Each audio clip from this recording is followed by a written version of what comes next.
Good morning, Benoit. Good Just wanted morning. to do a quick test with you. Sure. Sound check, please, if you can say one sentence. Yes, good morning. This is Benoit Carpentier from the International Federation of the Red Cross and Red Crescent Societies. Thank you. That should be good. Are you going to sit like this? If you can maybe tilt up slightly your camera, your webcam, like this. Yes. Yeah, sounds good. So you have a bit of air on top of your head. Can you? Yeah, depends how you sit. If you go Yeah. slightly backwards, it's better. Okay, that's perfect Okay. like this. Thank you. Oh, thank you.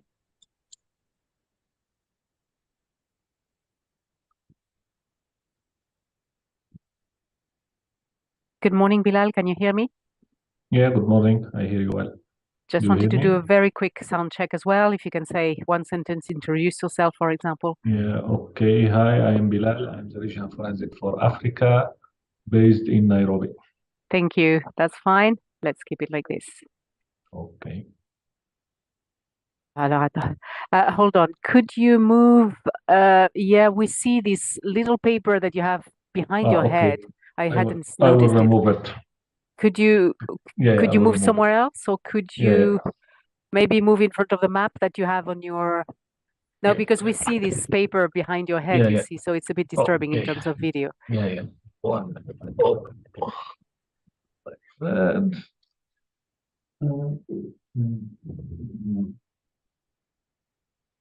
Could you get rid of the paper just for the time of the press conference? Yep. Okay, he's doing.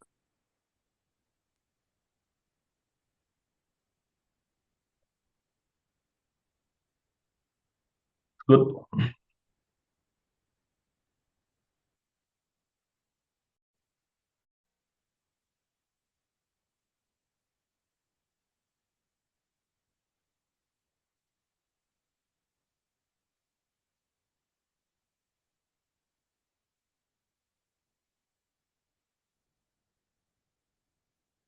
Good morning.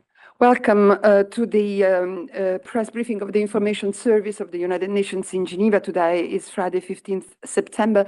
We have a long briefing and lots of news on the agenda, but it's really my honor and my pleasure to start this briefing a little bit earlier because we have the honor and the pleasure to have here with us Martin Griffiths, and the Secretary General for Humanitarian Affairs and Emergency Relief Coordinator. Martin will give a few introductory remarks. He will be telling us more about the situation in Libya, and then we will open the floor to questions. He will have to leave soon, so we'll try to get the most out of it, but then we will have other colleagues who will speak also about Libya. So without more ado, I'll let you Thank you. open the floor with your remarks.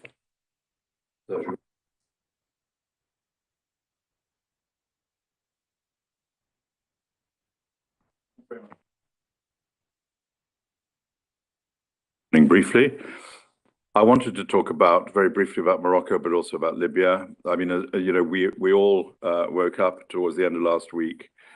We all thought, I'm sure, in this room and elsewhere, that the world was sad and bad and dangerous enough.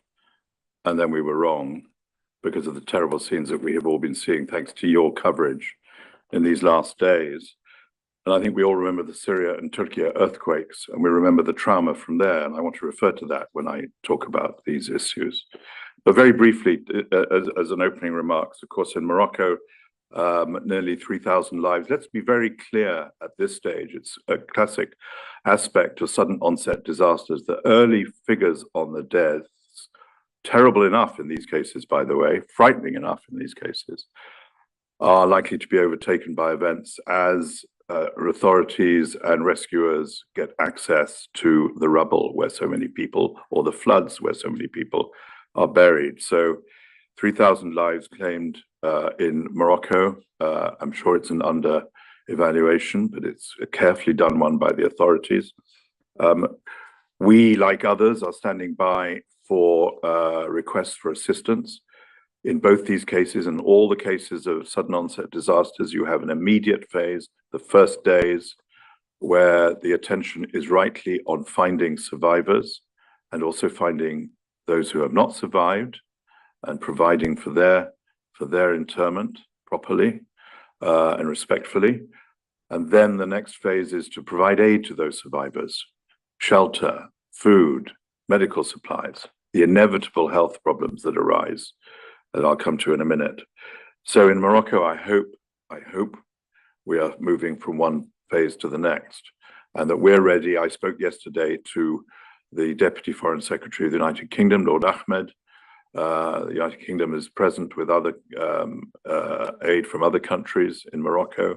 We talk about how we can work with the authorities there to do what we do best, and that is to provide search and rescue, to provide support for coordination, and most importantly, tangibly through the humanitarian agencies, NGOs, as usual in the forefront, the aid that is needed for the survival of the survivors. In Libya, a completely different catastrophe, as we have heard from various authorities, one which is appalling, shocking, I think unimaginable actually in its consequences. I've heard that there are speculations about up to 20,000 maybe dead. I believe there's 4,000 deaths registered at the moment.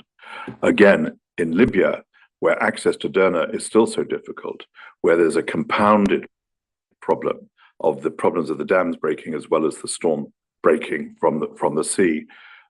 This is a tragedy in which climate and capacity has collided to cause this terrible, terrible tragedy.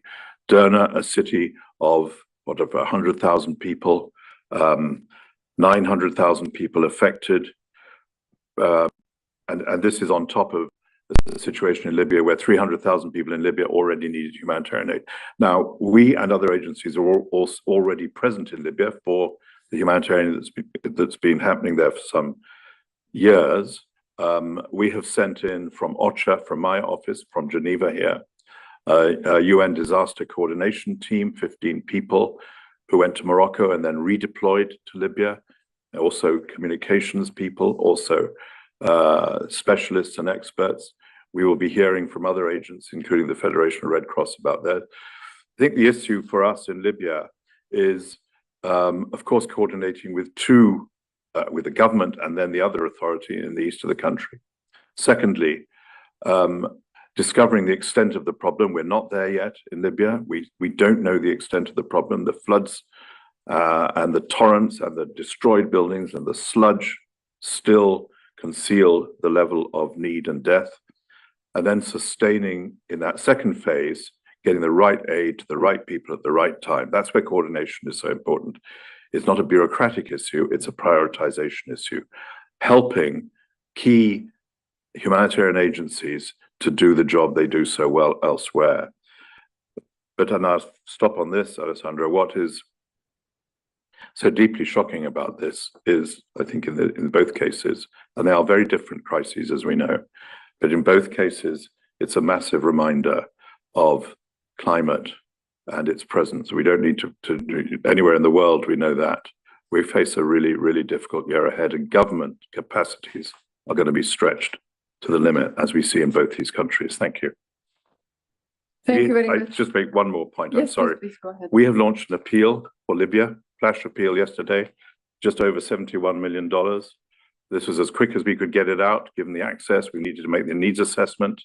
I have already spoken to some governments here in Geneva about this. The key sectors are the ones you know well: health, medical, water supply, shelter.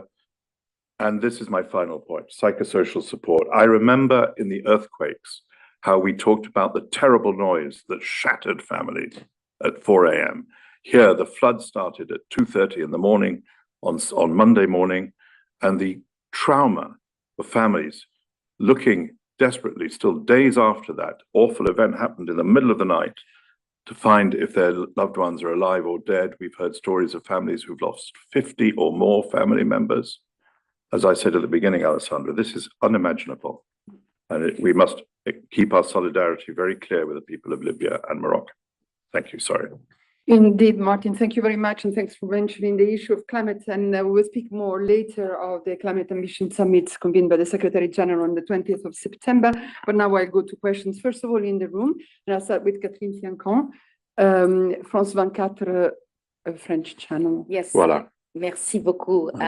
Bonjour. Bonjour. Happy to have you here in Geneva with us. Thank you for coming. My question is, first of all, could you please repeat the name of the gentleman you spoke with, Moroccan gentleman, Lord Ahmed? I don't know. I haven't catched his last name. Pardon? Okay. Okay. Thank you. Thank you. And also what you mentioned, that you had 15 people that went to Morocco, and if I understood well, will be redeployed in Libya or are already redeployed in Libya? Yeah, sorry, you have a new system. Sorry. Even I can manage that. Oui, c'était Lord Tariq Ahmed, the Deputy Foreign Secretary, FCDO London, who called me yesterday. Thank you very much to Tariq. And yes, we deployed very quickly. I mean, we've had decades of experience in search and rescue based out of Geneva, as you know.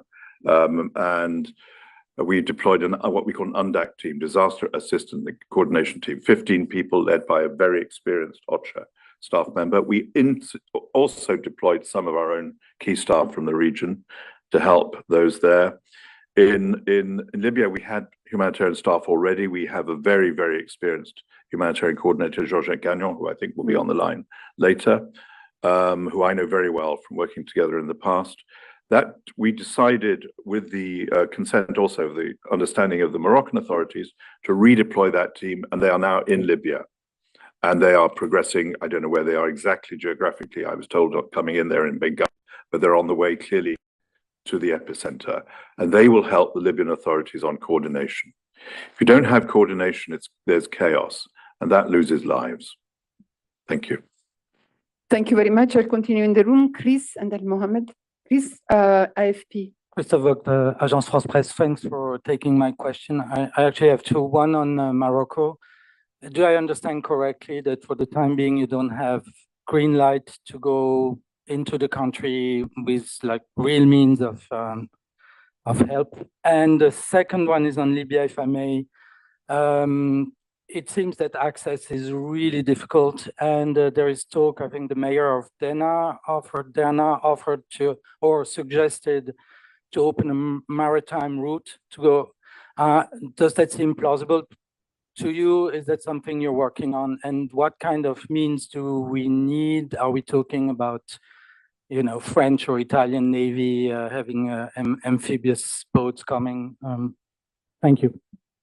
Thanks a lot. I think we're expecting, we've kept in touch in Morocco first, your Moroccan question. We kept in touch very closely. Our resident coordinator, Nathalie Fustier, who also I know very well from the Gulf, has been leading the UN team in Morocco. No existing humanitarian aid program in Morocco before this moment.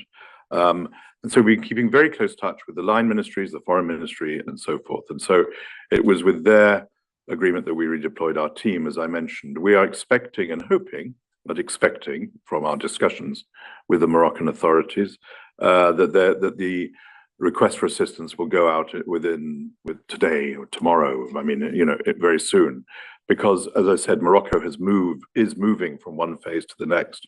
They themselves have said that it's aid to the survivors that's priority at the moment. It's always a difficult issue operationally in sudden onset disasters. You need to keep looking for survivors. You need to keep looking, particularly those high Atlas Mountain villages.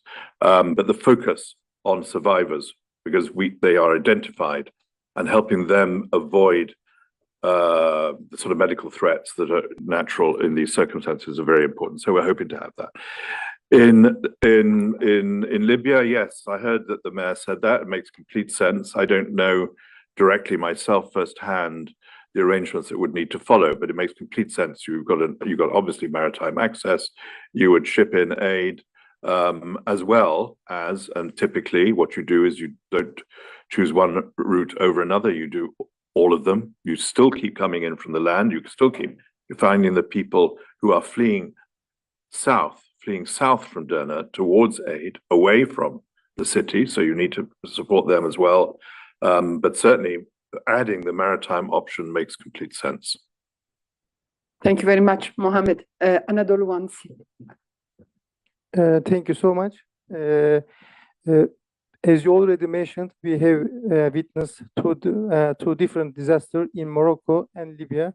Do you think that United Nations was ready to respond to these disasters at the same time? Can you praise the United Nations response? Thank you. I unequivocally say yes to that question. It's a good question because they are, as you say, Mohammed, they're different formed crises, but they were almost exactly the same in time, both requiring massive response and immediate response. The key characteristic, and we've seen it all over the world, sudden onset disasters, you have to be there straight away. Disaster search and rescue teams are trained to be there within 24 hours globally, and ours are included. And our teams include representatives from member states, by the way. They're a consortium of member states in our teams. We certainly have more than a single team. The roster of UN disaster coordination teams that we manage through the OCHA Geneva office or support through the OCHA Geneva can certainly manage response to more than one onset disaster at a time. We felt that it was that redeploying to Libya was an efficiency at this time. They were there in the region, people speaking Arabic and being able to engage quickly and effectively. But we're equally ready to build up more coordination, but more aid is what's really needed now into Morocco. The agencies, of course, have been in Libya all this time. We've heard about them in the media. The World Food Programme, I know, has a program of assistance through local partners, as usual. Local partners are the key in both places. And what we're waiting for in Morocco is that moment of the green light to start the process. And look, let me be very clear. In my experience of sudden onset disasters, that first few days is always days of relative confusion. Responding to the complexity in a period of trauma is very difficult for governments, for administrations, for ministries, for local organizations. Nobody should be surprised by how attention is focused on other things when we want it to be about ourselves. But the signs are very good in Morocco that we will be able to provide support, and you can be damn sure we'll be ready. Thank you. Martin, I know you have another commitment just after this, but if we can take at least one more question, is it okay? Yeah. I have Jamie Keaton, who has been waiting on the platform for a while, Associated Press. Jamie. Good morning. Thank you, Mr. Griffiths, for coming to see us. I too have two questions. I just wanted to get you mentioned the green light. Can you hear me?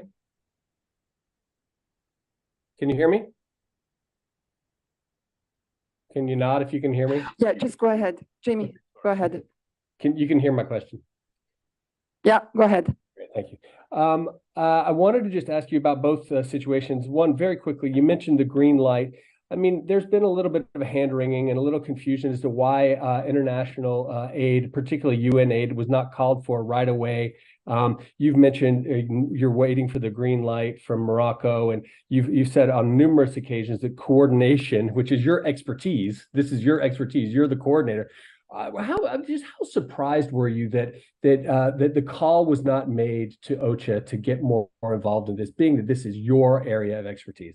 That's the first question on Morocco. And then just very quickly on Libya, if you could just tell us exactly what the pressing needs are now. I mean, you mentioned the search and rescue and under the rubble and the earthquake of Morocco, but what is the urgency now for Libya? I mean, what can be done and what needs to be done in the very immediate phase? Thanks. Thank you, Jamie.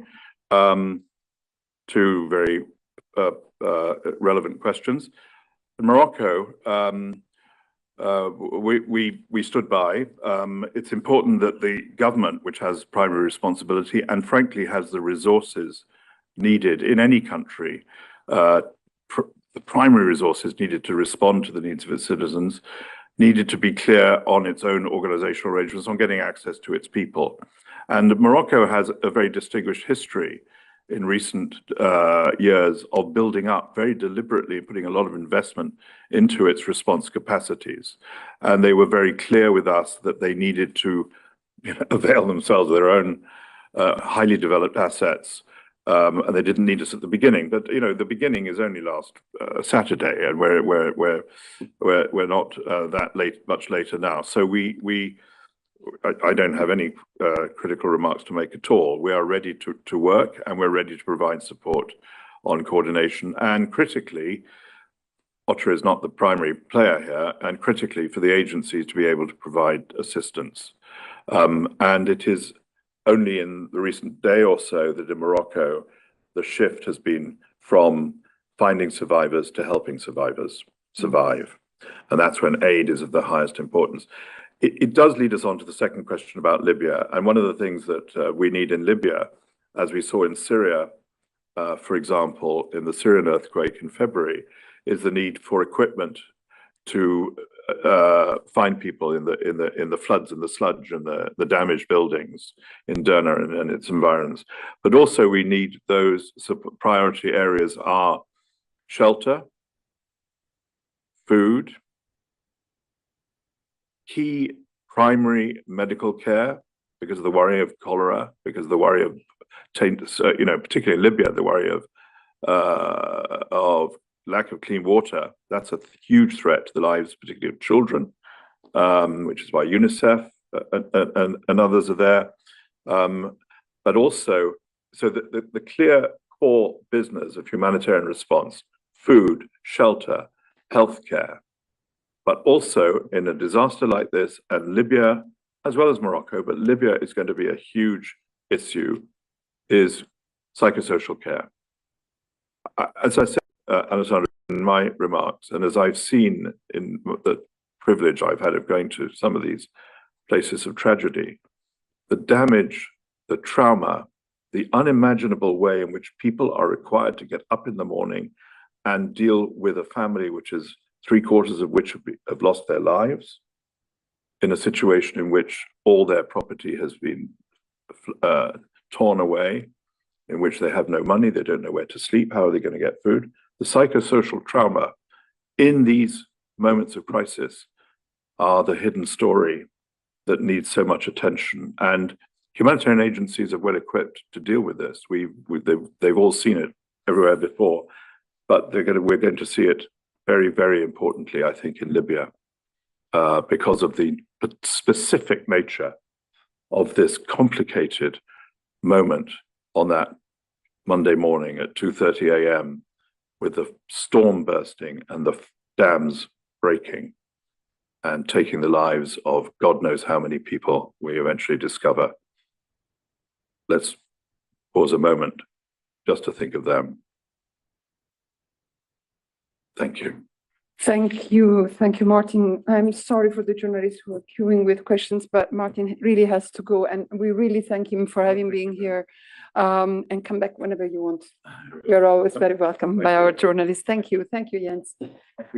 Just for the journalists, let me tell you that there are more people who are going to speak about Syria, and we also you have them on the agenda, and also we have Aser Al-Madaye, who is the chief of mission in Libya of UNHCR, with Matthew, and they are on the line. So we will continue speaking now about Libya and ask Margaret. And Andrew, I don't know if you want to also come on the podium, but we have 3 agencies now who are going to talk to you about a Libya-related issue, although it is a little bit larger, because we are speaking here about health risks and dead bodies from disasters and conflicts. And of course, Libya is very much what comes to mind, especially after what we have heard from Martin. So to speak about this, we have our Margaret Harris, Dr. Harris from WHO. Andrew is here for IFRC with Dr. Tamer Ramadan, who is the IFRC head of country delegations in Libya. He is connecting from Cairo, Egypt. And we also have from ICRC, Bilal Sablou, the regional forensic manager for Africa. He is speaking from Nairobi, Kenya, and Crystal is also on the line if we need to answer if she needs to answer any question. And as I said again, UNHCR is not actively briefing, but their chief of mission is on the line to answer questions if needed. As we said before, as Martin said before, we also have Mrs. Gagnon on the line, Georgette Gagnon. We hope to have a full-fledged press briefing for her maybe next week. But she has been connecting together with Mohamed Al-Azi, who is our communication person in UNSMIL. So I'll, yes. I think a little confusion. Tamir Ramadan is going to speak about Libya in general terms. Oh, he's not. I was given his name on this list. Okay, that's fine. To him now, given that it follows on quite nicely from what. Okay, so maybe we'll start, if it's okay with Margaret and with Bilal. So let's start immediately with Tamir, with Dr. Ramadan, to hear just about Libya, and then we go to the dead bodies, and I'll go to questions. So, okay, so thank you. Sorry for the mistake. Thank you very much, and let's go to Dr. Ramadan. Thank you. Thank you very much, and I'd like again to thank you for availing another slot to discuss the situation in Libya and what IFRC is doing hand in hand with the Libyan Red Crescent on the ground. Actually, the situation in Derna is getting more complicated when we talk about the access, in particular when we talk about the increasing number of affected population. The access to the city is now very challenging because there is only one road that leads from Benti to Derna. There are a lot of humanitarian actors on the ground who are trying to provide aid, but coordination is a key in this response. What we have done recently, that we've received a lot of relief aid materials from neighboring countries and sister national societies. 3 planes came from Turkey, 1 came from Egypt, 1 came from Emirates, 1 came from Kuwait, and another to come from Saudi Arabia. IFRC is deploying 2 flights very soon from Dubai to Benghazi, full of relief item materials as identified by the Libyan Red Crescent. We are deploying also surge teams of technical expertise and capacities to be working hand in hand with the Libyan Red Crescent in the assessment, in the implementation of the operation and rescue operations and implementation of all the plans. Of course, like our colleague from OCHA mentioned, the needs are more or less the same, and the response is also more or less the same. We are providing first aid, health services, evacuation, shelter, temporary shelters. Of course, we are still in the development of proper shelter, and in this regard, I will be very much interested to coordinate and cooperate with the UN agencies who are working to avoid duplication and ensure maximum benefit for the beneficiaries. In addition, to the services the Libyan Red Crescent is providing is the dead body management, which is very much important in this crisis. Dead bodies are in the streets, as we saw in the photos or the media. Libyan Red Crescent has its specialized trained teams to deal with these cases, but not in this massive amount of bodies to deal with. So we are donating body bags and donating also or deploying on the ground expertise to support them. What I wanted to highlight that IFRC has launched an appeal of 10 million Swiss francs over 1 year and a half almost, aiming at supporting the rescue and the relief operations, but also the recovery phase that will soon follow, and it will need a lot of resources and a lot of efforts and coordination, of course. Also, I'd like to highlight that the crisis is not in Derna only. There are 5 more cities in Libya affected by the storm. Derna is the most affected, but also our teams are deployed in Sousse, in Al-Baida, in Shahat, in Al-Marj, and trying to assist the affected population there. We don't want to to about people in other cities and only focus on Derna. That will be all from my side. If you have any questions, I will be happy to respond to.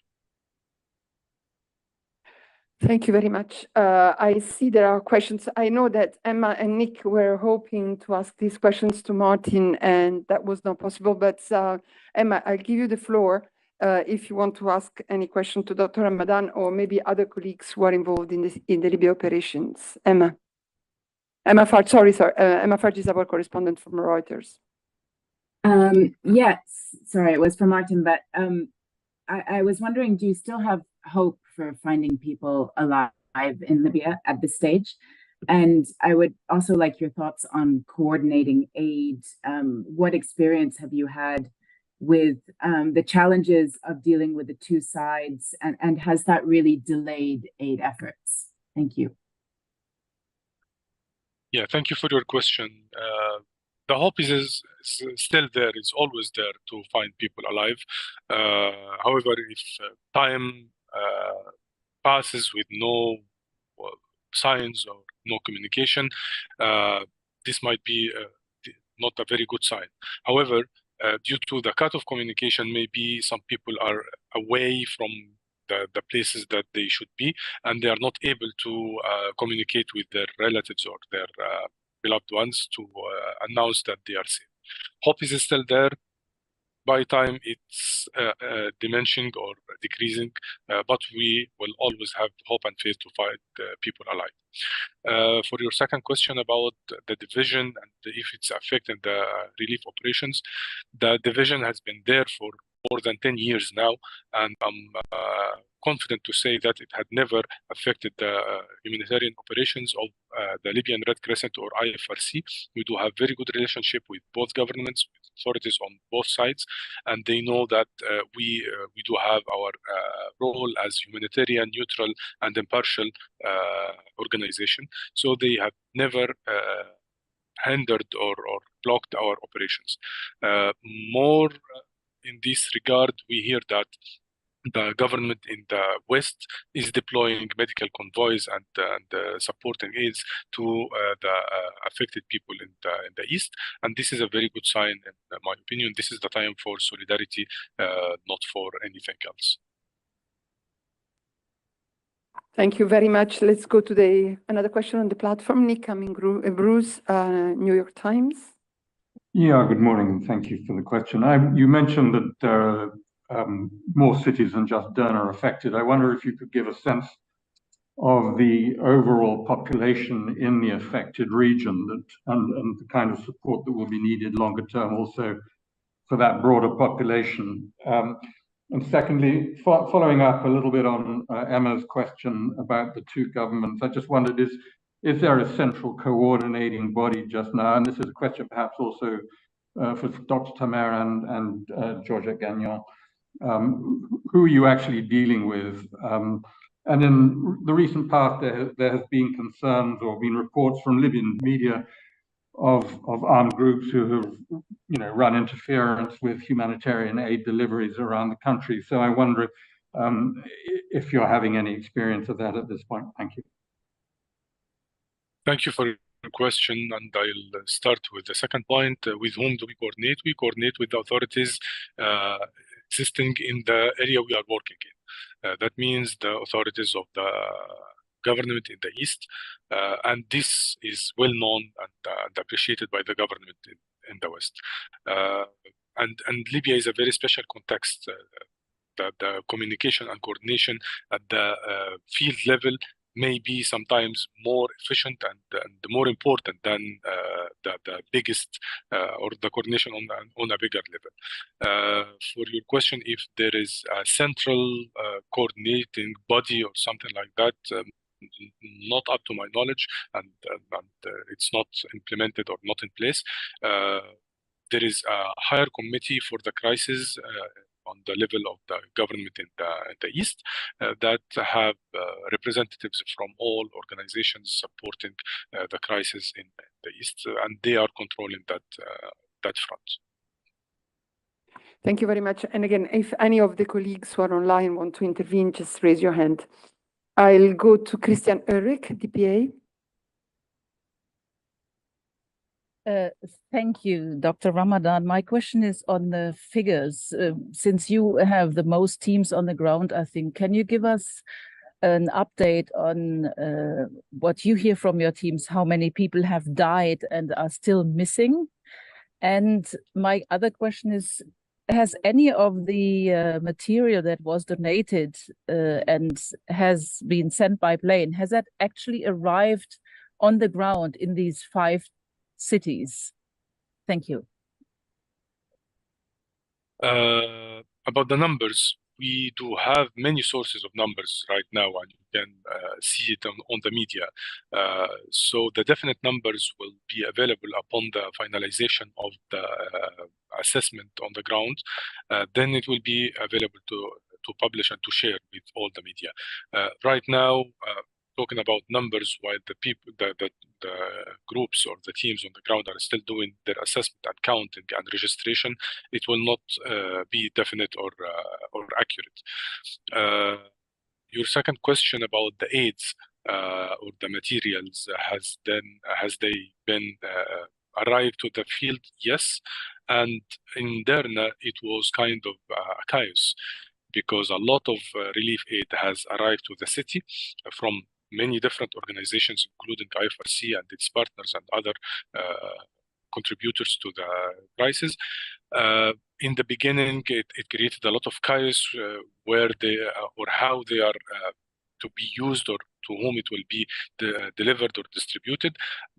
Right now, there is a new system put in place to register the beneficiaries and prioritize who will be receiving the aid. But yes, the materials, a lot of them are on the ground, a lot of them are on the way to Libya, and a lot other materials to come to Libya in the future.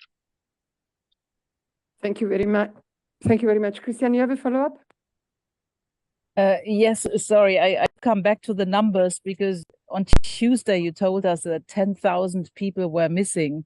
I wonder whether we revise that figure now. I understand that it's difficult to say, but we had a figure 2 days ago, so it would be good to know now, or 3 days ago, whether this figure has been surpassed or has to be revised down, or whether you can say anything about that. Thank you. Yeah, last night we had a call with the teams of the Libyan Red Crescent. They will be publishing their the second report by midday. So the numbers, of course, they have changed, but we cannot really say how many are now missed or killed or stranded. Maybe by midday today, there will be definite numbers from the teams on the ground. Fully understood. Thank you very much. Let's stay with Libya. Oh, Jeremy, I had seen your hand and then it had disappeared. So you have a question for Dr. Ramadan? Yeah, my hand disappeared. I didn't do anything, but it disappeared anyway. I had a question. I was hoping that someone could answer me in French. Otherwise, English would be fine. But something that has been said about the dead body management. I understand that contrary to what people tend to think, it doesn't pose a health risk. I would like you to maybe elaborate more on this issue, maybe in French, if you can. And is there any difference between the situation in Libya and in Morocco from that point of view? And you are lucky, Jeremy, because we're going to have a full point on the briefing on that. And indeed, as yours was the last hand up, for Dr. Ramadan specifically, I will now go to that point. Indeed, as Jeremy said, there has been quite a lot of reporting about dead bodies in the streets of Libya and the possible health impact that they could have, the impact they could have on health. So WHO, IFRC, and ICRC have issued a statement this morning, I believe, and we have Margaret, Andrew, and Bilal online to tell us about it. So I'll start with Margaret. I don't know about the French, but maybe we will do something in French afterwards. Maybe somebody can answer in French. Go ahead. Sorry, Sheikh Hami, my French, I can answer in French, but it's pretty horrible. I think it would be better in English, frankly, given my accent, etc. Yes, you're right. Dead bodies per se are not, especially after a disaster like this, are unlikely to be a health risk. People have died because of the massive flood or the earthquake, not because of an epidemic-prone disease. So therefore, as such, however, there are certain things, for instance, feces from the dead body can contaminate the water if not handled properly. So this is why proper management is critical. The other thing I'd really like to say, and I should have started with, every person who has died has left behind a raw wound, has left behind grieving people, and this is what matters. Our deepest condolences to all those people. So the reason it's very, very important to manage the safe and dignified burial of people who have died under all circumstances is to ensure that you know who they are, where they are, especially in a catastrophe of this size. It's the families may not know where they are, but at least those managing can document it properly. If it's not rushed, it's a very, very big job, as we've heard, and we'll hear more from my colleagues. But the essential health facts are that people who have died in a catastrophe like this, their bodies do not generally represent a health risk. It is more important to manage the safe and dignified burial because what we're looking at is the health, the physical health, but also the mental health of the survivors. We've got hundreds of thousands physical, but also mental health care so that they can get back on their feet and get their societies back on their feet. I think I'll hand over to my colleagues now. Thank you very much indeed, as Martin said before about the mental health of the victims. So I'll go now to Bilal, who is coming to us from Nairobi. Bilal Sablu, you are the Regional Forensic Manager for Africa of ICRC. I give you the floor on this subject. Yeah, thank you. Thank you very much. Good morning and good day. First, we express our deepest condolences for all the families. The communities in eastern Libya today are surrounded by death and destruction. Bodies are littering the streets, washing back up on shore, and buried under collapsed buildings and debris. In just 2 hours, one of my colleagues counted over 200 bodies on the beach near Derna. As the death toll from Storm Danielle mounts, I want to counter an unfounded fear that dead bodies from natural disasters, conflict, or other mass casualties events cause disease outbreaks or epidemic. We see this too often strongly reported in the media and even by medical professionals. This is not without consequences.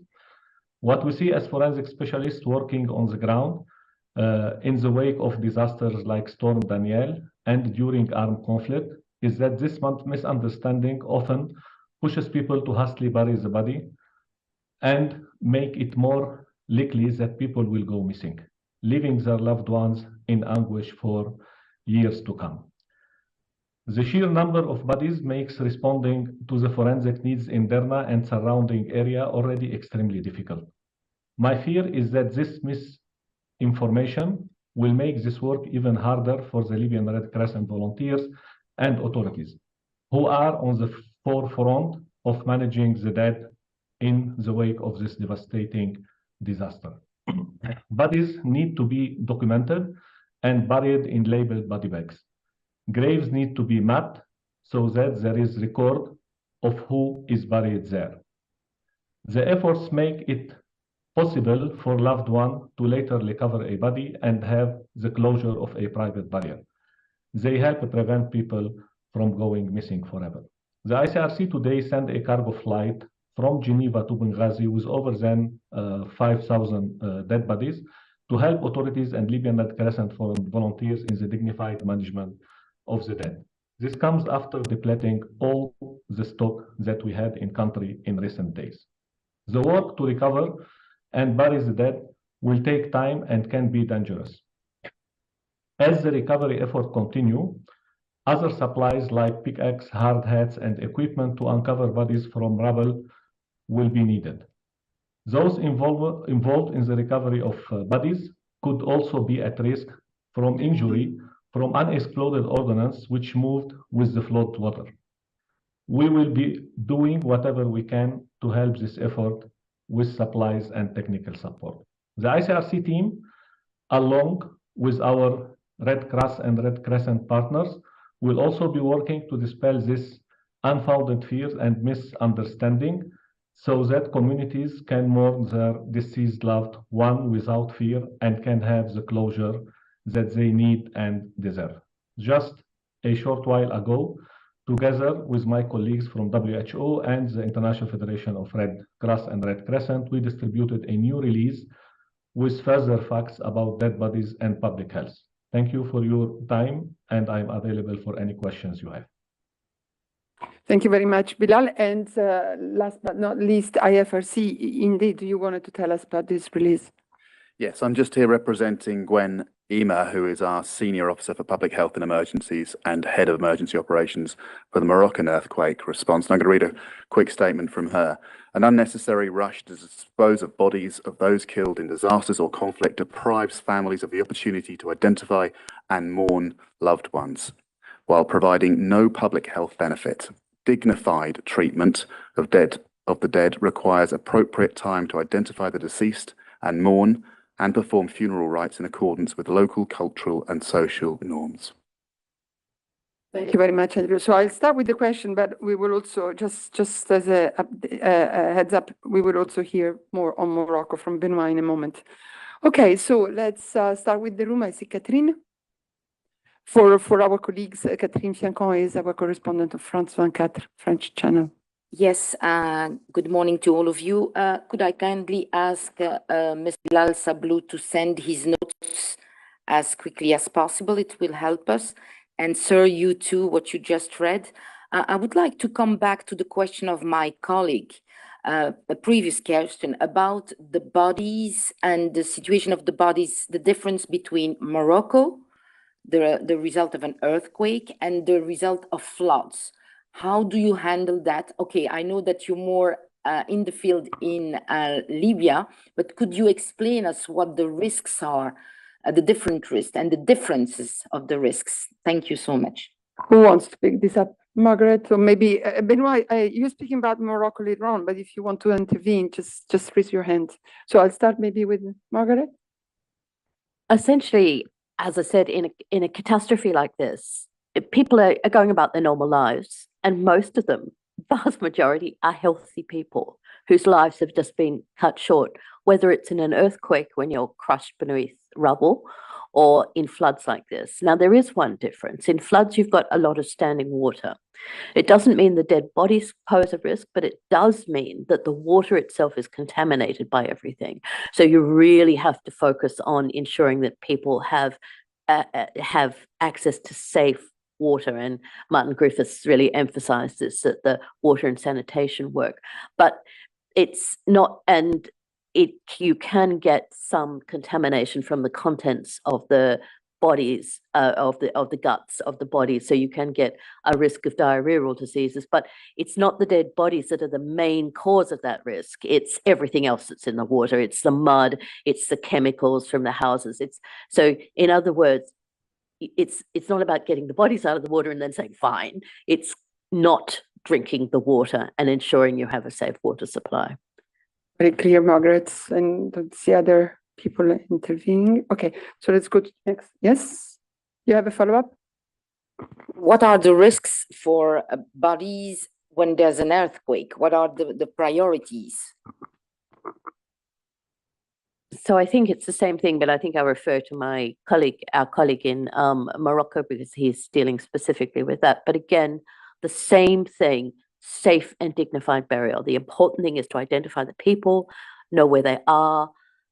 The biggest risk, honestly, is the enormous scar you leave in people, the living, if you don't do what my colleagues are describing. And I really want to say, I've been in so many disasters and seen what they do. This is the hardest, the grimmest, the saddest work, and they do it day in and day out. And really appreciate the work of our colleagues in ICRC and IFRC. Benoît, would you like to say something? Est-ce que tu voudrais dire quelque chose spécifiquement sur le Maroc pour répondre à Catherine? Thank you. On the dead body management, yes, I mean, I fully agree. We have to focus on making sure we find all the bodies, but we also take care very much of the people that are grieving their lost ones. So, as it was said before, there's no health risk as such. It's a bit different probably than in Libya, because of the one is kind of related to water with the floods, and one is we're in a very dry context here in Morocco for the moment. But the management should be the same.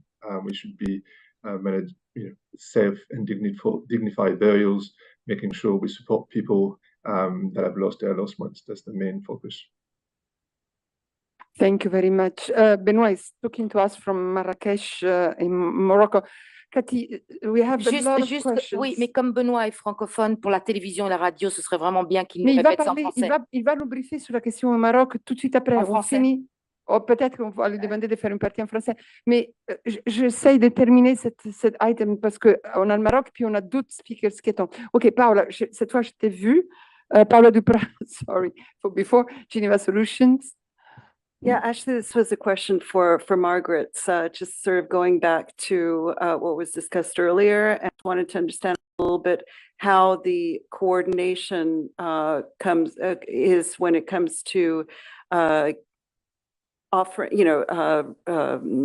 contact with the governments in these countries, and given the issues that there has been in terms of access, has the WHO been reaching out to authorities in Morocco? Is it each of the agencies that is trying to, I don't know, offer their services to these governments, or is there sort of a focal points in terms of, somebody from, say, security from OCHA that's reaching out to the governments? Well, I'll speak to WHO. So we've got country officers in both countries that have been working a long time. And as I think you know, WHO works very closely with the Ministry of Health. The first thing we do is go to our counterparts in the Ministry of Health and say, what can we do? And that's been happening from the get-go in both countries. Now, the overall UN response, of course, is managed by the resident coordinator, and OCHA coordinates the humanitarian response. So I'll let them speak for what they do, but we are, of course, part of that. But because we are health and we work very much with the Ministry of Health, and we have been in both countries for a very long time with strong country officers, that's how we were able to work very quickly right from the start. Yeah, and given the access issues in Morocco, I mean, how have you been working in that sort of situation in terms of trying to be there early? We have been there. For us, we have been able to do the work but of course, it's always directed by the country. The country is sovereign, and we work with the Ministry of Health in partnership. Indeed, and we'll hear more from Benoît in a second. I've got still 3 questions. I'll take those, then we will listen from Benoît, and then we will go to the other speaker who are waiting. So Emma Farge, Reuters. Thank you very much. I wanted to know what the scale of the mass burials and the mass cremations were. Do you have any anecdotes from what you've been seeing on the ground, and do you know how many have been buried in that fashion or cremated in that fashion? Thank you. Who wants to take this up? Do we have numbers? Emma, I guess you're speaking about Libya? Yes, Libya, yeah. Yeah, so maybe I can ask Tamer if he has any information on that.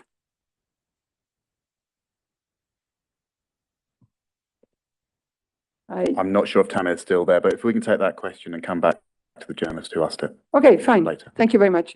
Okay, so let's go to the next one. Dina Abissab. Yes, thank you, Alessandra. My question goes to ICRC, please. Maybe Mr. Bilal Sablouh may answer. We read yesterday in the news release that in Derna there is a danger of unexploded ordnance and abandoned munition stores. Do you have any more information about those stores, maybe some numbers, and how risky is the situation? Thank you. Thank you, Dr. Ramadan. He is not connected anymore, so who would? Bilal, maybe Bilal? Yeah, thank you. Thank you very much for the questions. Yeah, we are working with our specialist in ICRC, and we are now evaluating the situation and developing different guidance and providing will be providing support to the national society and the authorities in this place. As I mentioned in my speech, that yes, there is this risk now because many of this ordnance were washed by the water, and this is one of the concerns that we are now addressing in Derna with our specialist ICRC and with our partners in the movement, Red Cross, Red Crescent, and the Federation, and in coordination with the authorities. And I see Crystal Wells, ICRC spokesperson here in Geneva, also wanted to intervene. Crystal. Hi, thank you very much for this question, and I hope you all can hear me and see me okay. This is a major concern today for the International Committee of the Red Cross. I think what we have to remember with regards to Libya is this is a country that suffered from obviously years of conflict and violence and the ripple effects of that protracted conflict. We don't have a full scope right now in terms of the level of weapon contamination in the area, but it's something that our teams will be looking into because it obviously can create additional risk for communities, for first responders, and as my colleague Bilal pointed out, for those who are doing the very tragic and sad job of trying to recover the remains of those who died. Thank you, Crystal. I have a question from Jamie Keaton, Associated Press. And then we will go to Mike, hi, Alessandra, thank you. My question was for Mr. Ramadan. Is he no longer on the call? No, he's gone, Mr. Ramadan, but Andrew can take notes if you want to ask his, or maybe you send your question directly to him, to Andrew. I guess I could do that. I was really just trying to figure out if, and maybe somebody else will have these numbers, but the number of bodies that have been so far buried. I mean, I know Cristiano was trying to get the numbers from Mr. Ramadan earlier, but maybe he could be specific about the numbers of maybe. I think Andrew said that he was taking this question back and come to you with an answer, right? I'm not sure whether we'll have an answer, but we will certainly come back to you and give you whatever we have. Thank you very much. Okay, so Benoit, let's hear from you for the rest of your briefing on Morocco. If you could do indeed some parts in French, it would be very welcome. Thank you very much. I'll try to switch my brain in between. So I'll start in English and you'll let me know when you want me to switch to French. Well, I'm not going to go back too much in the numbers that have been mentioned by Mr. Griffith earlier. I can talk to you a bit more about what I see here since I've arrived. And we're talking devastation in many, many villages. I was in the field yesterday, quite far away from Marrakesh. It's about 280 kilometers. And the village I was in, half of it was completely flattened, and another probably half of it was the houses were damaged. And that's a 30,000 people town. We're facing here a disaster where it's not centralized in one place. It's hundreds and hundreds of villages that are scattered in the mountains. Some will be like the one I went to yesterday, 30,000 people. That's not a village, it's a little town. But we're talking about sometimes little villages that has 10 or 100 people. So we're working here with the Moroccan Red Crescent and their volunteers, and they're basically, their job now is to try to make sure we have a coverage of all these villages. So they're working very closely with the local authorities. I was hearing about the coordination. So we have coordination at all levels. So at national level with the authorities, at regional level but also at village level to try to map out all the needs from the populations, from the small villages to the towns that have been affected. I've heard many times the epicenter is 75 kilometers away from Marrakesh. It's 75 kilometers radius and more. The village I was in yesterday was 280 kilometers away from Marrakesh and was very heavily affected. So the logistic aspect of this operation is going to be crucial. Again, the volunteers here of the Moroccan Red Crescent they are from those communities. I mean, Moroccan Red Crescent has 8,000 volunteers across the country, so obviously not just in that region. And that is only the ones that are mobilized normally as volunteers, but there's been an influx of solidarity and people wanting to volunteer to support people that have been affected. So the operations for the last weeks have been obviously the search and rescue operations, first aid, psychosocial support, which has been flagged many times, which is crucial, providing food and water. But the needs that are now coming is shelter. There's hundreds of thousands of people that are still without a roof on top of their head. They need shelter. They need mattresses to be able to sleep under, blankets, warm clothes. On Tuesday next week, they're expecting storms and rain, and people are still sleeping outside. In the coming weeks, in the mountains, it's going to be 0 to minus 10 degrees. We need to make sure all these people have some kind of roof on top of their head. It's going to take weeks, months, years to be able to rebuild, because we're not talking repairs, we were talking about rebuilding some of these villages. So this is the situation at the moment.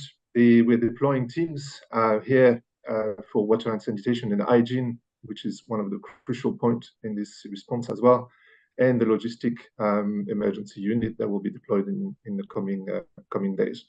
And then we'll do a more global assessment to see what are the other needs. We will have flights of goods coming in the country in the coming hours as well. Just before I stop, I just wanted to, because behind the numbers, and we've heard a lot of numbers, 3,000 deaths, and we don't know if it's going to be a final number, but behind all these numbers, there are individual people. And these people are the ones we will need your help to relay, to continue talking about these emergencies. We tend to disappear from the news in a while.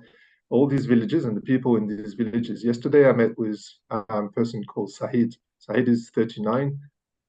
He was not in his village when the earthquake struck. But when he came back, 2 of his 3 children, named Hasna, who was 11, and Ibrahim, who was 5, were pulled out of the rubble by his father and were both dead. These are the stories of the people that we hear in every single villages. And we need to make sure we keep on telling their stories and we support them in the long run and not just in the first month after the emergency. Thank you very much. Thank you very much, Benoit. I don't see any hands up for questions. So I'd like to thank all those who have been participating in this briefing. And thank you very much for following up on the questions of the journalists. I'll go now to my right. We have the pleasure to welcome Mr. Jose Rosero Moncayo, who is the director of the Statistical Divisions of FAO, who will tell us about the launch of the Tracking Progress on Food and Agriculture-Related SDG Indicators 2023 reports of FAO. Please. Hello and good morning to everyone. So as you all know, we are in the midpoint of the 2030 Sustainable Development Agenda, and the clock is ticking in order to meet the 2030 Sustainable Development Goals. So this edition of the FAO report that is entitled Tracking Progress on Food and Agriculture-Related SDGs Indicators offers a critical look on how much we have progressed so far on the food and agriculture-related SDG targets. Earlier this year, the UN Secretary General sounded the alarm on the SDGs, declaring them to be in deep trouble and calling for a drastic rescue plan. And next week, world leaders will gather in New York for the second SDG summit. And this summit will take place in one of the most challenging moments in recent time, moments in which we are still dealing with the lingering effects of the COVID-19 pandemic, also with the impact of armed conflicts happening around the world, with high inflation, and along with the escalating effects of climate crisis. And we just heard testimony of that in the previous interviews. For this reason, the SDG Summit has triggered enormous expectation for concrete action plans to reverse the current downhill trends and kickstart a new drive to achieve the SDG goals. In this sense, the timely release of this FAO report provides an opportunity for decision makers to have an evidence-based discussion on how to transform agri-food systems in a way that brings us closer to achieving the SDGs. So what are the main conclusions of this year edition? And let me begin by saying that while the world was already off track from meeting the SDGs even before the year 2020, the past few years have seen multiple shocks that have further stalled or even reversed progress across the several targets that are related with the SDGs on food and agriculture. The world overall has made no improvements on achieving the SDG 2 of zero hunger, and shockingly, the proportion of the world population that suffers from chronic hunger in 2022 was about 9.2% compared with the 7.9% in 2015. And the latest estimates of FAO were still putting the global hunger figure between 691 million and 783 million people. In addition, investments in agriculture have stalled. There is no progress in conserving animal genetic resources, and forest area across the globe continues to shrink. Only in few areas we have noticed positive trends. For example, in the conservation of plant genetic resources, on water use efficiency, and also in the adoption of instruments to combat illegal, unreported, and unregulated fishing. To add to this green picture, FAO assessment is necessarily incomplete, as many SDG indicators are still struggling with substantial data gaps in terms of geographical coverage, timeliness, and also disaggregation. And this is one of the salient topics that will be discussed at the SDG Summit. Simply, we cannot achieve what we cannot measure. And recent analysis by several partners have shown that for every dollar that is invested in creating data systems, we have an economic return equivalent to $32, which is an astonishing multiplier effect.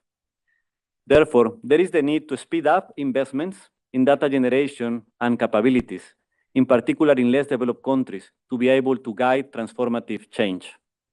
I encourage all of you to read the new FAO SDG progress report, and let me close by emphasizing that the FAO is committed to make all the efforts that are possible and feasible in order to rescue the SDGs and delivering our collective promises for the people and the planet. Thank you for your attention, and my team and I are here during this morning, the whole morning, and we will be happy to answer your questions about this topic. Thank you very much, Mr. Moncayo. And I'll give you a little bit more information also on the SDG Summit later on. So any question to FAO? Paula Dupraz, Geneva Solution. Yeah, hi. So I just wanted to know, are these efforts to boost up data collection, is that being coordinated here from Geneva? No, okay, thank you for your question. In the UN system, all this type of effort that have to do with collecting SDG indicators and also to promote the capacities of countries to produce and report on SDGs are under the umbrella of the United Nations Statistical Commission.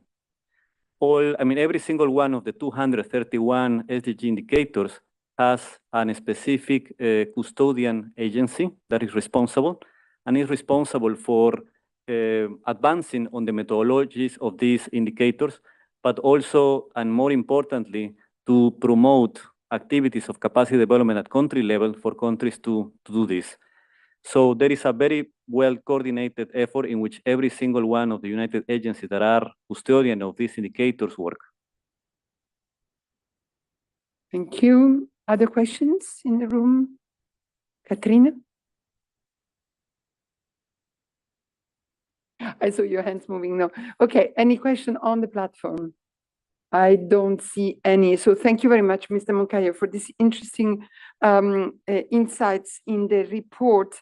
And it gives me the opportunity to remind the journalists that on the 18th and 19th September in New York, heads of states and governments will come together for the SDG summit with only 7 years, as we have heard, remaining for the implementation of the goals. Only 15% of SDG targets are on track to being achieved. And it's against this sobering backdrop that the SDG summit will be an opportunity for all sectors of society to accelerate actions towards the implementation of SDGs. Before that, today, at 10 a.m. New York time, 4 p.m. here, the UN Deputy Secretary General, together with Achim Steiner, Administrator of UNDP, Selwyn Hart, Special Advisor to the UN Secretary General of Climate Action, and the Assistant Secretary General for Policy Coordination and Interagency Affairs of DESA, Francesca Spatolisano, they will all come together for a press briefing as a preview of the SDG Summit and the high-level week of the 78th session of the General Assembly. As I said, this is today, 4 p.m. Geneva time. Of course, it will be in New York, but you can follow this live on UN Web TV. We have already sent you information about the high-level events of next week, but I just would like, as we speak about SDGs, to inform you that ahead of the SDG summit, the UN Department of Global Communication, to which, as you know, we belong, has launched a challenge which is called the #ActNow challenge, this one, to mobilize 100,000 actions for the SDG across the world. We are already on track to exceed this number, but we would really like you to talk about this as the challenge will run until the 17th of September. Each time that time goes by, we will focus on one of the 4 Act Now action areas, which are the actions for a healthy planet, for a world working together, for a better economy, and for a just society. So I really invite you to download the app and contribute to that or speak about it. And of course, we will keep you informed on the events of next week. But this is today at 4 p.m., as I said. So let's go ahead now with our last 2 speakers that, as I always say, and it's true, and they are not definitely the least. So I'll start with Anne Basson. Anne, can you come to the podium, please? So Anne, as you know, speaks for the Global Fund to Fight AIDS, Tuberculosis, and Malaria, and you have something about climate change and conflict. Yes. Yes, and we have also some good news, which I think is important to share sometimes too, although it's good news with a caveat, of course. So we are also about to, in a very timely manner, publish our results report 23. We are the Global Fund to Fight AIDS, Tuberculosis, and Malaria. The report is going to be published on Monday, so it will be under embargo until Monday. So I won't give you all the statistics, all the very interesting results, but I will give you the 3 key findings. And as we said, very timely moment, SDG Summit, there will be more about it later. And also the UNGA is, for the first time, going to really focus a lot on health, with 3 high-level meetings on health, one on pandemic preparedness, one on tuberculosis, and one on universal health coverage. So first of all, the good news, let's start with that, is that in 22, the Global Fund Partnership has regained momentum in the fight against the 3 diseases, HIV, tuberculosis, and malaria.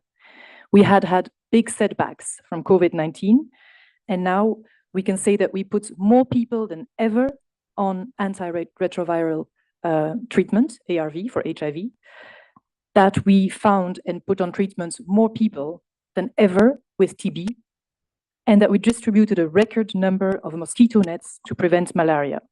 So overall, most of our prevention and treatment programs exceeded pre-COVID-19 pandemic results, and we're very proud to say that. It's also important to say it's not only the Global Fund, but the Global Fund's partnership, governments, civil society, activists, those very, very heroic survivors, people who are working on the front line. Number two, second finding, second trend. Despite this remarkable turnaround in programmatic results, you will not be surprised probably to hear that we are not on track, we're off track, off trajectory to achieve the Sustainable Development Goal 3 of ending AIDS, TB, and malaria by 2030. Across all three diseases, but, and that's important to say, especially when it comes to TB and malaria, we will not achieve the 2030 target unless we take extraordinary steps. We must invest more, we must become smarter in how we invest, and we must also redouble our efforts, and that's very important, to end the stark inequities that fuel these diseases. We've seen during the COVID-19 pandemic that even with the best vaccines produced, the fastest, if there are inequities and people don't have access to these vaccines, it's not much use. So why are we so off track? Well, Jose has already mentioned some of these reasons. COVID-19 has not been the only obstacle on our road. In many countries in which the Global Fund invests, the fight against the three diseases is made much more challenging by a combination of interconnected and colliding crises, including, of course, climate change. We've seen Cyclone Freddy in Mozambique and Malawi that has made it much more difficult to fight malaria, and also that has increased the rate of malaria infection. Conflict, which makes, of course, our operations much more difficult. Ukraine, Afghanistan, Yemen, and more lately, also the so-called Sahel Spring. Economic stresses and debt crisis, and for us also, very importantly, an alarming erosion of human rights, the stalling and reversing in gender equity in many countries in which we operate, the deepening inequities within and between countries. But, number three, I promised I'll be short. We should not be daunted by these multiple crises. If we are to achieve the SDGs, we need to accelerate progress. It's the same that my colleague from FAO said. And the Global Fund partnership is uniquely placed to do this. In the last 3 years, since COVID-19 hit us, we have demonstrated that we can adapt and we can save lives when conflict or disaster strikes. The Global Fund partnership is uniquely placed to accelerate the equitable deployment of game-changing innovations so that those who need them get them rapidly. And let me give you a few examples of these innovations. For example, the broader deployment of pre-exposure prophylaxis, or PrEP, including the new long-acting injection form, could have a significant impact in reinforcing HIV prevention in high-risk groups. But also, very interestingly, the dapivirine vaginal ring for HIV prevention gives girls and women the power to protect themselves from HIV. TB. You might not know there's still one person every 2 minutes dying of TB. Key innovations, including new diagnostic tools such as mobile X-rays and lower cost molecular diagnostics, but also new treatments such as the 6-month oral treatment regimen for drug-resistant TB. And that's huge because these treatments are very difficult. 6 months, they used to be 18 months. So imagine when you have to take very difficult treatments for your mental health, etc., for 18 months. And the new short course TB preventive treatment called 3HP. Lastly, for malaria, which still kills a child under 5 every minute. There are a range of innovations in vector control, prevention, diagnostics, and treatment that will help us combat the alarming trends in infections and deaths. For example, dual active ingredient insecticide-treated mosquito nets. Dual active ingredient. They are much more efficient than the other mosquito nets, and they will be made available at scale from 2024. They're dramatically more effective. So we're using market-shaping tactics to increase access to treatments and preventive tools. We have recently managed to reduce the price of cutting-edge, WHO-recommended HIV treatments to $54 per person per year. Imagine the miracles that we can make with this. We invest in health system strengthening, laboratories infrastructure, but even more importantly, we've seen this also through the COVID crisis, we invest in community health workers. We estimate that 2 million people are on the front line to fight the 3 diseases. These are the people who do the actual work. And these results if it weren't for them. Let me finish with 2 real-life examples. We have the results report here under embargo, but I will give a few copies. We can see here Adelaide with her indoor residual spraying team. They have been spraying houses just after Cyclone Freddy hit in Mozambique. These are the people who are really on the front line. And this sex worker in South Africa is jumping up because she's just gotten a negative HIV result. And again, community health workers are doing a fantastic job. She could have this test done in a discreet way inside her house so that she doesn't have to fight stigma. Because these are the obstacles that are really on our road, stigma, and the fact that some people, even if you have the best innovations, some people might not have access to them. Thank you very much for your attention. The report is full of interesting infographics, case studies, and of course our team is also available for any questions. We also make pictures available, so you know where to find us. Thanks a lot. Thank you, Anne, and thanks for your patience. This has been a long briefing, but thanks, this was really interesting. And as you said, we will hear more about health next week at the 78th session of the General Assembly with the 3 high-level meetings you have mentioned. Questions to Anne in the room? I don't see any, or on the platform. I don't see either. So thanks again. Yes, and please distribute the material. I keep seeing on the chat, and this is also for FAO. If journalists are asking on the chat if you can send the information. Okay, so let's go. Normally you go first. This time you go last. Fois n'est pas coutume. For an update on the council, Pascal Sim, merci. Thank you, Alessandra. Just to remind you that right now, Claudia Mahler, the independent expert on the rights of older persons, is giving an interactive dialogue to present her latest report, which focuses on the violence against and abuse and neglect of older persons. She will also present a report on her latest visit to Nigeria, Bangladesh, and the Dominican Republic.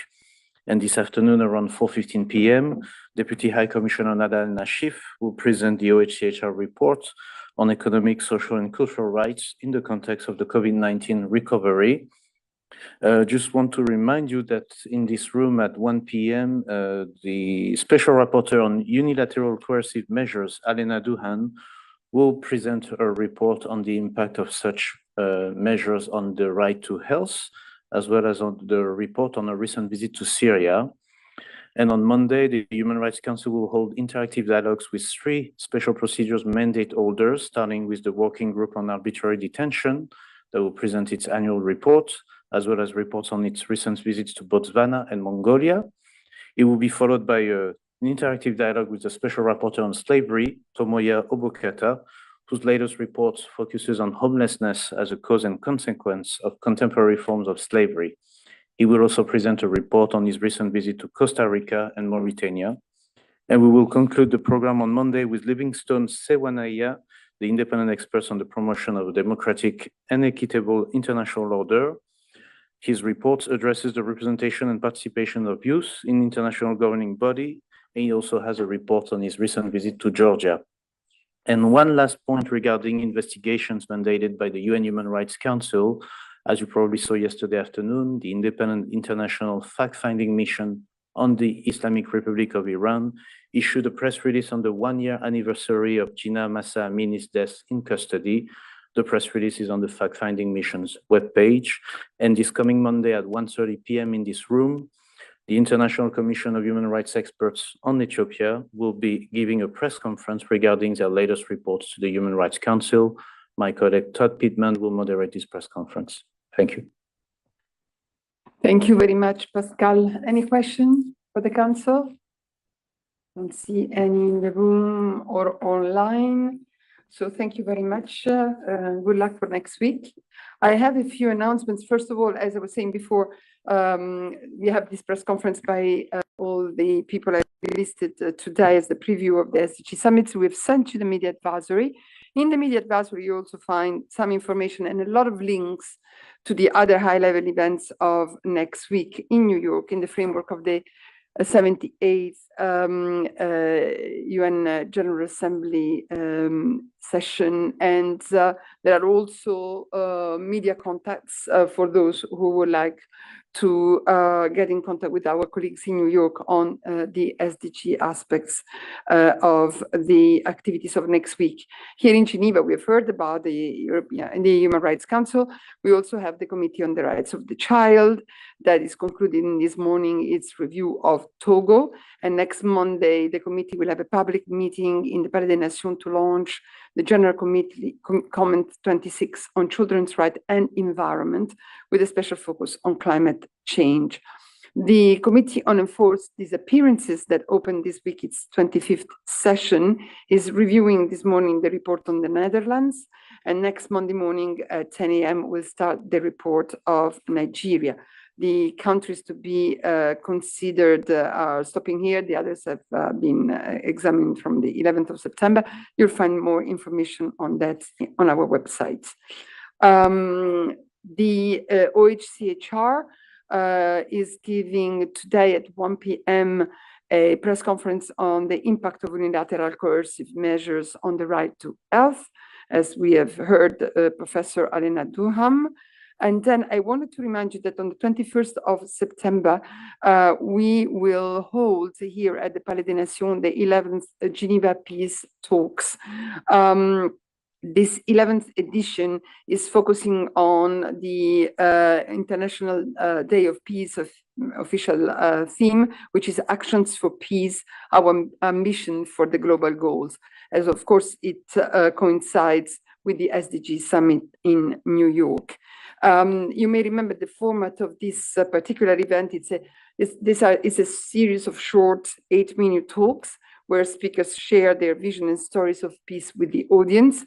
It will be held, as I said, on the 21st of September at 4 p.m., from 4 p.m. to 6 p.m., followed by a reception. You are kindly invited. And that will be in room 17 of the Palais des Nations. But of course, you can also follow this online. I think I told you everything I had. Yes, and so I'll see if there are questions for me. I just forgot to mention that today is the International Day of Democracy, incredibly important. We sent you the message of the Secretary General. Any question? Not in the room, not on the platform. So I wish you a very good weekend and see you next week. And don't hesitate to ask us if you have any question, including on the events happening in New York. Thank you.